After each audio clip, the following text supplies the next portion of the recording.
Hey everybody, I am Cyborg. Thanks everybody for tuning in, as always, and happy Halloween. We're gonna get right back to this message towards the end of the video here. I'm gonna try and make this quick because I've talked about this at length, but I do want to check in on the status of Mortal Kombat 1. It's recently received some updates, and we're a little over a month out from the game. So I figure let's do a temperature check and see where we're at on this game. It's like a good, bad, and ugly situation, right? The game is still super fun. I love this game. It's a lot of fun at its core, at its foundation. But there's some issues here, and those issues have only become more apparent as time has gone on, I think, as the dust has settled. And a lot of people in the community have been talking about them, and yeah, I think that's kind of like a snowball. I think more people are catching on to the issues, and that's just that the game just doesn't feel finished. It felt rushed. It felt maybe like 60% of the game that we normally get in terms of, like, if you compare it to other NRS games like MK9, MKX, MK11, even like Deception, Armageddon, etc. Just the single player content isn't really truly there, and it felt like just a lot was either held back or just not finished in time, and that's a shame because what is there is phenomenal. The roster, I still love this roster. The gameplay is fantastic. It has all the potential. It just needs to be built upon, and I hope we're not waiting forever for that to happen, and I hope we're not having to pay an exorbitant amount of money to be able to have all the cool things, and we're going to talk about all of that. That being said, thank you to WB Games for providing me with the copy of the game. I'm still greatly appreciative of that. And let's check some of the updates here. Now, some of the quality of life updates, they added the ability to like tag your moves in practice mode and mute people online, which is awesome. Navigate the moves list better and easier, and navigate through invasions faster or go through the shrine a little bit quicker. But all things people have been asking for, and they did some balance things like toned Cyrax down and Kung Lao cameo down, which I think were necessary. A lot of complaints on there about nerfing this soon in the game, but I think you really need to get the problem cases out of the way first. But I do hope that this isn't a case of just continual nerfs as we go forward. I hope it's a lot more buffs, like 80% buffs and 20% nerfing where there's really serious issues. But it's a fine balance. I don't think the sky's falling yet like some people do. So happy Halloween, of course. I love Halloween, my favorite holiday. Check out this awesome stage variant they added to the game. Now, this is the kind of cool shit that we need a ton of. This game needs the content, and this is absolutely phenomenal. I love this. This is like one of the coolest fucking things I think I've ever seen. The Havoc animatronic is super sick. Somewhere around here is a little Aaron Black doll riding around on a Roomba, which is phenomenal. Like, this is great. More stuff like this. Do this for Christmas. Do this for all the major holidays. This is so cool. So yes, big fan of this, and I hope it's not limited. Do not make this limited, please. Initial tweet went out and Facebook post saying that this is going to be a limited time thing. Do not do that. I know Overwatch, Grand Theft Auto, Rocket League, so many other games do like limited time things, seasonal things, event driven things where they show like this cool variant to the map or game modes, and then they take them away after a couple weeks. So it's like a FOMO thing. You play it during this time or you don't get to experience it at all.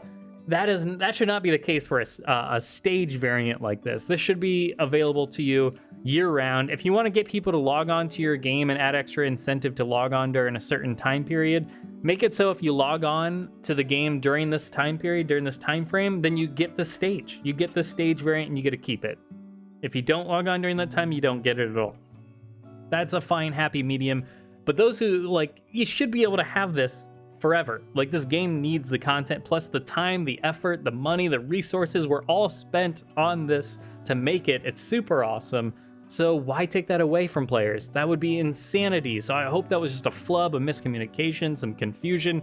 This should not be taken away. Keep it in the game, please. Yes, so that's that. Super awesome, super cool. That is like the best thing I could talk about outside of like quality of life updates. Phenomenal. Then there's the other side of the coin, the shop. I've talked at length about the shop for about an hour, about how egregious I thought the $10 for Scorpion's Deadly Alliance skin was, and the announcer voice was, and how that was a bad sign of things to come, and it was only going to get worse and worse, and how the money snowball of playing this game and wanting like the coolest things was going to get, because this is a full price game. And yes, I know it's just cosmetics. Yes, I know other games do it. I've covered that at length, so if you want to hear my thoughts in long detail, go check out that video where I voice my concerns about the game. Anyways, yes. So here's the shop update. I've been waiting to do another video on the shop because I wanted to see their next major shop update, and I feel like this has been the most recent major one after they did it. It felt like they did a few filler weeks where they were just offering more like skins that you get in the shrine and whatnot, so you didn't really need to purchase anyways. I don't know that they notate very well that you can just get them in the shrine and stuff through playing the game, so I don't like that. That feels like a dirty tactic. But anyways, we got $19 here for this bundle, and then you get, if you didn't get Day of the Dead Sub-Zero, you'd get it in this, as well as Scorpion, as well as this Mileena skin that you see over here. So $19, you get yourself a little discount if you purchase all three of them together. Still, $19 for 3 skins and some color changes and a gear piece for each. Too much. Same with $8 for Mileena. Too much. This should be like $2 or $3 tops. That's just my thought. These prices should still be cut in half, if not fourth, third, whatever, meet in the middle. Like, I hope this is not a case where they're just like waiting for enough bad feedback to come around, enough people to start voicing their opinions, that then they'll dial it back by the 25% anyways that they already planned for. They already knew this would happen. They purposely they shot high knowing people would complain so that they could adjust minimally to 25% down. And then now we're paying $6 for this or whatever.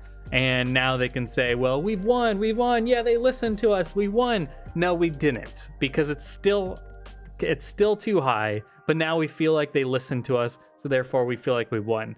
It's like in a negotiation when you're bargaining, you're like, can you come down a little bit just so I feel like I've won? I've seen somebody say that. It's hilarious. No, we would not win in that case. This needs to be like $2 or $3, 4 maximum.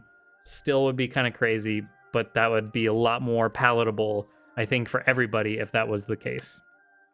Then let's get to, okay, so all of these, $5 each. $5 for a couple color swaps. That's all it is. Nothing special about these attires, just color swaps. You get 2 color variants for $5 each. Insanity. What is the world coming to?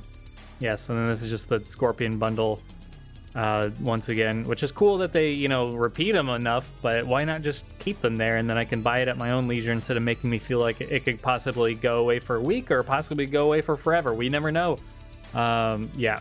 So I don't like that FOMO aspect and just how they try and push you into it. But then here is the star of the show right here. And that is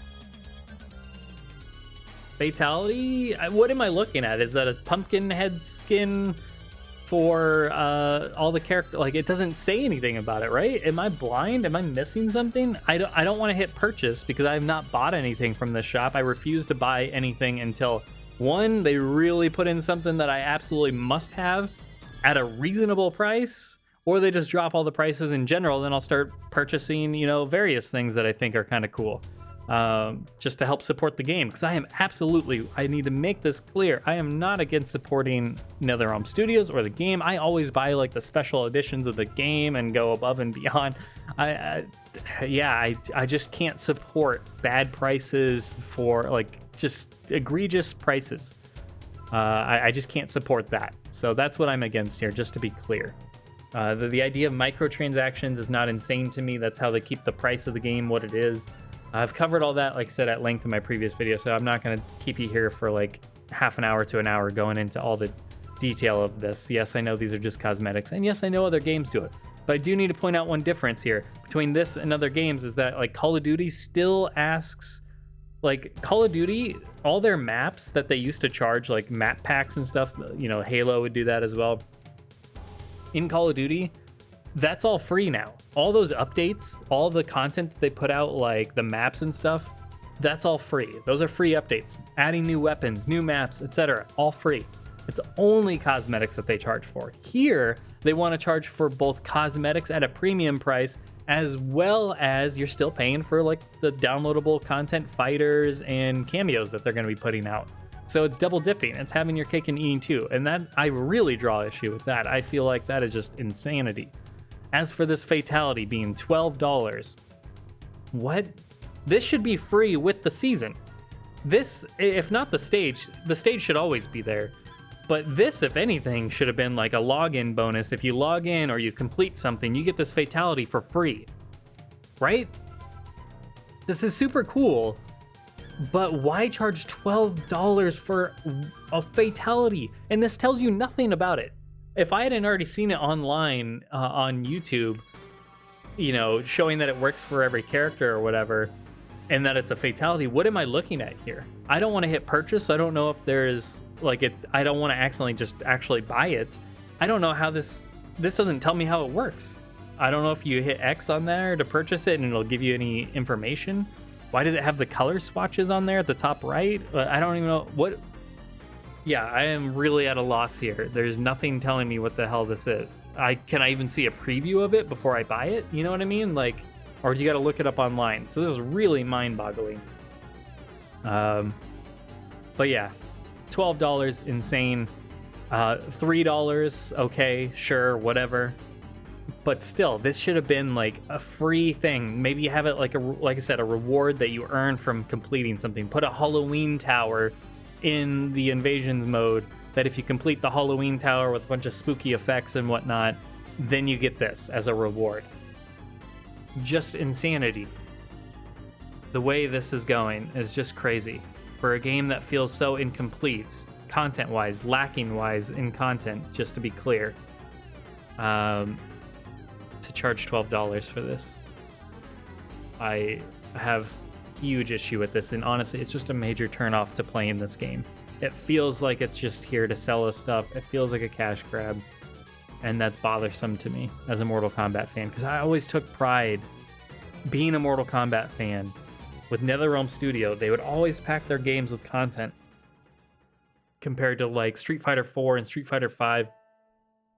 There's all this controversy, or Marvel vs. Capcom, there's like so much controversy about content being held back, on-disc content being held back and sold as DLC for like, you know, multiple dollars for skins and color schemes and all that. And, you know, we're talking tens, if not hundreds of dollars just of all this content that was held back. And it feels like that's what's happening here. It feels like this is makeup mode.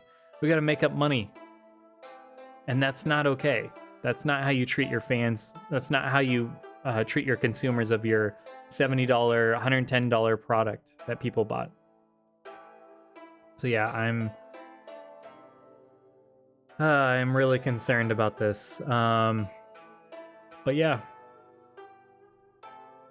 let me know what you all think about all this, because I'm greatly concerned. As I talked about in previous video at length for an hour, talking about the future of this and my concerns. But anyways, let's get back to this. So this tweet was something Ed Boon put out back in 2019, 4 years ago. Time changes, of course. But as you can clearly see, where do these people get their information? The vast, vast majority of MK11 skins are not for sale. Could you say the same about Mortal Kombat 1 right now? That the vast, vast majority of skins are not for sale? Maybe technically, yes. But look at how much they're putting into the shop right now. Like when you go into the rotating shop and you're looking at all the bundles, like and the individual gear pieces and the uniqueness of them, and charging $3 to $5 for each. I think that gap is far lessened comparatively. And then the next thing is the biggest thing. That is not how NetherRealm makes games. You have to earn them in game. I don't know that this is an accurate statement anymore. And that's what greatly concerns me. and it should concern you too as a fan. And if you're somebody that defends this shit, just pull the wool over your eyes and just, bend over. I don't know what else to tell you. Like, this is not okay. It's a balance. I'm not suggesting no microtransactions whatsoever. I'm not suggesting we don't support the game. I'm not suggesting there's not a way to make both people happy. I made a whole video of an hour long about talking about this and how easy that is to do. It's a dance, right? It's the theme park. It's the, back on SNES or whatever, the handshakes. You got to reach, like if this is our hand, this is their hand, and we're reaching. They want us to come all the way here, but no, it's like, it's a dance, right? We got to find a happy medium. And that's not happening right now. So, very frustrating as a Mortal Kombat fan, because I've always taken pride in the amount of content put into the games at launch, the amount of support. Like, it just felt like the free updates in Mortal Kombat 9 when you get the free skin updates and whatnot. And I know we're getting invasion updates and seasonal updates with more invasions, but I'm afraid those are just going to be like the skins we saw in story, like the different versions of characters, all the skins that you're wondering, well, that was in story mode. Where is it in the game? Why can't I earn that in game? That's what I'm worried is going to be in invasions. And then all the cool stuff, or the vast majority of it, as in this tweet, the vast majority of it will be in the shop, the cool ones anyways, like the unique, like classic skins that we're all hoping to see of like trilogy era stuff, 3D era stuff. Like, I feel like that's going to be in the premium shop. The announcer voices, premium shop. More fatalities, premium shop. Stage fatality, premium shop. So that's my concern. Let me know how all of you feel. I hope I'm not continually having to make these videos where it just feels like frustrating and discouraging as a fan. Like I said, it's a turnoff to the game. As fun as it is, when you feel like the coolest stuff is stuff you just got to keep shelling out more for. That's no good. Anyways, let me know what you all feel in the comments below. Voice your opinions. Don't just put them here. Also put them on Twitter. Put them on Facebook. Let them know in the comments, in the replies to all their posts. Let them know. Voice your opinions. All the influencers, content creators, fans, I don't care. Voice your opinions. Use your platforms. Especially if you have a huge following, voice your opinion and let people know that this is egregious and it's not okay. United we stand, or individually we fall, or whatever the hell. I don't know what I'm talking about. Anyways, like the video and subscribe if you haven't already. And thank you so much. I gotta say, before I forget, thank you so much. This is 9 years of the Nethercast. We started in late October of 2014. I think our original podcast was like October 26th, 28th, somewhere around there. And here we are 9 years later. So thank you so much to everybody for supporting us throughout all these years. If you're new or a longtime fan since the beginning, greatly appreciate it. Yeah, you guys are wonderful and it's just been phenomenal. So I can't thank you enough. So on that note, thanks everybody and take care.